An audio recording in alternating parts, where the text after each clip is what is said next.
लोग। बिल्कुल बैल बाप है, मैं कह रहा हूँ ऑन कैमरा कह रहा हूँ, बैल हमारा बाप है, हम हिंदुओं का बाप है बैल, क्योंकि माता की ड्यूटी करती है गौ माता। माता अपनी दूध पिला के अपनी संतान को पालती है, उसका पालन पोषण करती है, लेकिन उस संतान के लिए खेतों के अंदर कंधे से कंधा मिला करके जो कमाता है वो बैल है, इसलिए बैल हमारा बाप है, हमारा कमाऊ बाप है। हमारे अंदर बेरा क्या भाईचारा होता है, कोई दोस्त बनता है ना तो दोस्त ये बोलता है आज तो तेरी माँ मेरी माँ, तेरी बाण मेरी बाण। जब हम मानेंगे भाईचारा, जब आके इन्हों कहेंगे भाई थारी गौ माता था हमारी भी गौ माता, उस दिन है ना भाईचारे की मिसाल दी जाएगी इस देश के भीतर। उससे पहले भाईचारे की बात मत करें मेरे भाई। बाकी जिसके लिए तुम ये कहना चाह रहे हो भाई भाईचारा, वे भाई तो साले अपने सगे भाई के कौन है, वे मारे के भाई होंगे। हिंदू केवल उनकी नजरों में काफिर है, उनका चारा है। हिंदू हिंदू का भाई हो सकता है, बाकी कोई किसी का भाई ना भाई। यहाँ उसी प्रकार से जब गौ माता राष्ट्र माता घोषित हो जाएगी, कोई उसकी तरफ टेढ़ी नजर से भी नहीं देख पाएगा, क्योंकि संविधान उसको ऐसा छिल्या हुआ रहबास देगा, ऐसे विशेष स्थान में देगा जहां सूर्य का प्रकाश भी नहीं पहुंचता। जिनके लिए आप यहाँ वकालत कर रहे हो, क्या वो कभी इनको माँ का दर्जा दे सकते हैं? वो अपनी माँ को माँ का दर्जा नहीं देते। जब मानेंगे हम भाईचारा, जब वो सामने निकला था आगे नू कहेंगे ना भाई भाईचारा पक्का है, तुम गौ माता मानो ना तो हमारी माता हुई। गौ माता कहाँ से पैदा हुई है? श्री कृष्ण जी के बाएं अंग से पैदा हुई है गौ माता, पता है आपको? इसलिए गौ हमारी माता है। क्या धर्म निरपेक्ष पे भरोसा नहीं है आप लोगों का? अरे क्या का धर्म निरपेक्ष, तेरे तब जीती धर्म निरपेक्ष बनाती है ना देश ने। इसका मतलब क्या है? क्या केवल सनातन धर्म को गालियां देना धर्म निरपेक्षता है? क्या केवल हिंदू देवी देवताओं को गालियां देना धर्म निरपेक्षता है? कौन सी कहानी भाई तू घट रहा है ना, गंगा जमुनी तहजीब, तहजीब कहाँ है? कौन से वेद में, कौन से शास्त्र में, कौन से अध्याय में कहाँ लिखा हुआ तहजीब? तहजीब मारा क्या? तहजीब से हमारा मतलब क्या है? और हम चुप रहे तब आप मानोगे कि धर्म निरपेक्षता है, सही पालन हो रहा है। और यदि हमने किसी को उल्टा धर दिया तो बोले ना भाई ये तो हिंदू भाई बात है यार, उनके मैं तो लिख रहा है जो मम्मा की छोरी है गैल भी ब्याह कर लो, जो चाचा की है गैल भी कर लो, सारी गैल कर लो। हमारे तो धर्म में कौन है यह चीज? हमारे धर्म में तो लिख रही है अगर कोई गांव की भी बेटी है ना, गांव की भी लड़की है तो वो अभी हमारी बहन है। हमारे धर्म के अंदर यह चीज लिख रखी है, आई बात समझ में मेरे भाई। इन यार बकरी माँ बेटी बहन इन में फर्क है ना बेरा, वो क्यों वो कड़ा सा लगता रहा है मुंह के ऊपर, उन बेरा ना पाटता कोना पीछे थे तो यार मारते हैं भाईचारे की शिक्षा मत दे मेरे दोस्त। मैं एक बात बता रहा हूँ तेरे चैनल के माध्यम से, और जो भाईचारे की शिक्षा दे रहे हैं ना वो अपने गिरिवान में जाके देखा है। हिंदू है हिंदू का भाई नहीं हो पा रहा। अगर हिंदू भी अगर भाईचारा हिंदुओं के साथ बढ़ना चाहता ना तो यहाँ पे अनाज नू मान ले मेरे भाई तांडव होना था, इतनी जनसंख्या आ जानी थी भाई। उनकी 40-70 साल नाम दाबे, हमारी 40 हम तो दबाएंगे, बात खत्म। मैं दूंगा दबाव। किसको दबाया जा रहा है यार? राम मारा, हमने अपने राम का अपने आराध्य का मंदिर बना दिया, हमने बताओ किसको दबाया? गौ माता हमारी। और राम मंदिर को आपको पता है 496 वर्षों का संघर्ष और लाखों बलिदान, इतना सब कुछ होने के बाद भी पिछले 70 सालों से कोर्ट में घसीट रहे थे हम, जबकि चीज हमारी। नहीं चलो राम मंदिर की बात मान ली, ज्ञान व्यापी वो तो मस्जिद है। ज्ञान व्यापी का मतलब जानते हो आप क्या है? ज्ञान व्यापी का अर्थ क्या है हिंदी में? ज्ञान व्यापी हिंदी शब्द का उर्दू आप ये बताइए पहले मेरे को, है क्या है? संस्कृत है। ज्ञान व्यापी यानी कि ज्ञान का कुआं।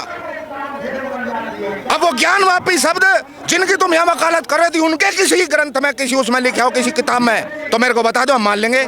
अब उनका है नाम भी ज्ञान व्यापी और उस पर दावा भी दूसरों का ठोक रहे हो। क्यों ठोक रहे हो भाई? तो फवारे को शिवलिंग बता दोगे क्या?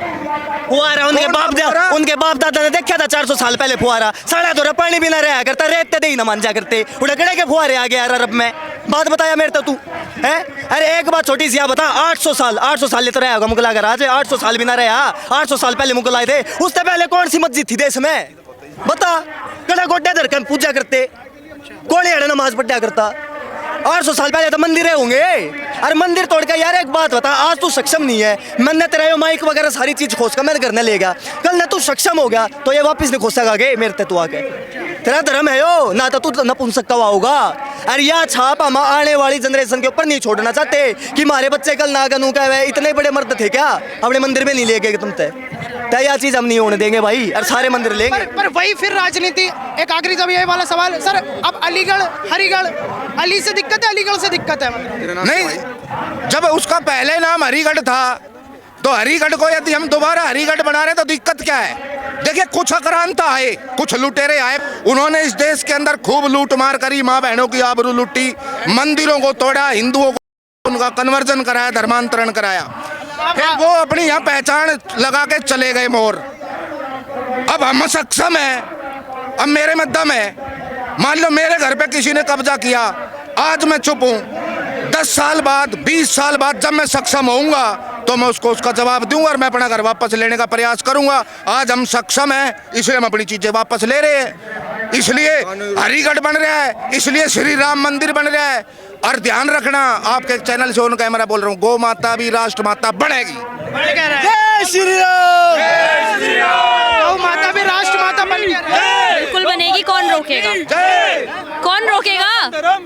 गौ माता की पूजा करना हमारे धर्म में, हमारे ग्रंथों में लिखा हुआ है, तो हम गौ माता की पूजा भी करेंगे और उनको राष्ट्र माता घोषित भी करवाएंगे, इसी मंच से करवाएंगे। जो लोग कहते हैं कि जानवर की श्रेणी में आती है, जानवर है गौ माता, बोले इसको हम माता तो नहीं मानेंगे। पत्रकार महोदय, अपने शब्द वापस लीजिए। गौ माता जानवर जिसके लिए होगी उसके लिए होगी, हमारे लिए हमारी माँ है, हमारी आस्था, हमारी श्रद्धा है। और हमारी माँ को यदि कोई जानवर वानवर की कोई संज्ञा देगा, भाई सीधी बात है।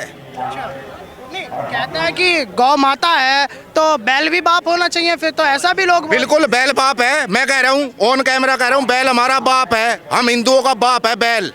यदि हमारे धर्म, हमारी संस्कृति, हमारी आस्था ये कहती है कि गौ हमारी माँ है, तो भाई माँ है, बात खत्म। इससे फालतू का ज्ञान यदि पेलना हो तो अपने घर पे छोड़ करके आओ सवाल को। पर सर कह रहे हैं कि गौ तस्करी के नाम पे गुंडागर्दी चल रही है, मतलब गौ रक्षा के नाम पे गुंडागर्दी चल रही है। गौ रक्षा के नाम पे गुंडागर्दी, यदि आपके घर में कोई आपकी माँ को छेड़े तो आप उसके साथ क्या करोगे? क्या आप उसको बचाने का प्रयास नहीं करोगे? और यदि उस प्रयास में किसी को भी पड़े तो गलत क्या है? इस चीज का अधिकार तो भारत का संविधान भी देता है। अभी अभी पूजनीय गोपाल मणि जी महाराज मंच से बता रहे थे कि भारतीय संविधान का अनुच्छेद 25 कहता है कि अपने अपने धर्म, अपनी अपनी संस्कृति, अपनी अपनी आस्था को मानने का अधिकार प्रत्येक भारतीय नागरिक को है। और यदि उसकी आस्था के साथ कोई खिलवाड़ करता है तो फिर उसको दंड देने का भी प्रावधान है। अब कई मायनों में दंड कोर्ट नहीं दे पाती। आज गौ माता को राष्ट्र माता की मांग चल रही है, कल को संशोधन करवा के हिंदू राष्ट्र की भी मांग करने लगोगे आप तो? अरे हिंदू राष्ट्र तो है, भारत ऑलरेडी हिंदू राष्ट्र है। आवश्यकता है हिंदू को हिंदू बनने की, और जिस दिन भारत का प्रत्येक हिंदू स्वयं को हिंदू मान लेगा, भारत उसी दिन हिंदू राष्ट्र है। पर इन बातों से भाईचारा खराब नहीं हो जाएगा? जैसा कि सर, क्योंकि देश तो सभी का है, हिंदुओं का थोड़ी नहीं है केवल। भाई भाईचारे की तो बात इसी है लाडले भाई, देखते रहता है। एक बात बताऊं, भाईचारा हमारा था, मेरी गैल जो इब खड़ा है ना वो मेरा भाई है। आई बात समझ में? जो उड़े बैठ कर भय पैगी चाहे उसमें वो हिंदू हो, जो हिंदू भी अगर साइड में बैठ कर नू कह रहा है ना हम नहीं मानते माता ये तो खाम खा के कह रहे हैं, वो भी मेरा भाई नहीं है इस टाइम। जो इस टाइम अड़िया जनता बैठी है ना, यो मेरा परिवार है, यो ही मेरा भाई है ना। तो इसके अलावा मैं किससे भी भाईचारे में यकीन नहीं रखता भाई। सुनिए, पढ़ी है हिस्ट्री, अगवाए अकबर मान बाबर मान पढ़ी है। मुगल महान थे, लिखा है किताब। अरे मान थे मान। आई बात समझ में? या एनसीईआरटी की देन है मेरे भाई, अरे या एनसीईआरटी के देन है जो आज तू ये अटपटे सवाल पूछ रहा है। तू एनसीईआरटी ऊपर तक कुछ पढ़ा नहीं होगा, हिस्ट्री की कापियां ना यार खंगाड़।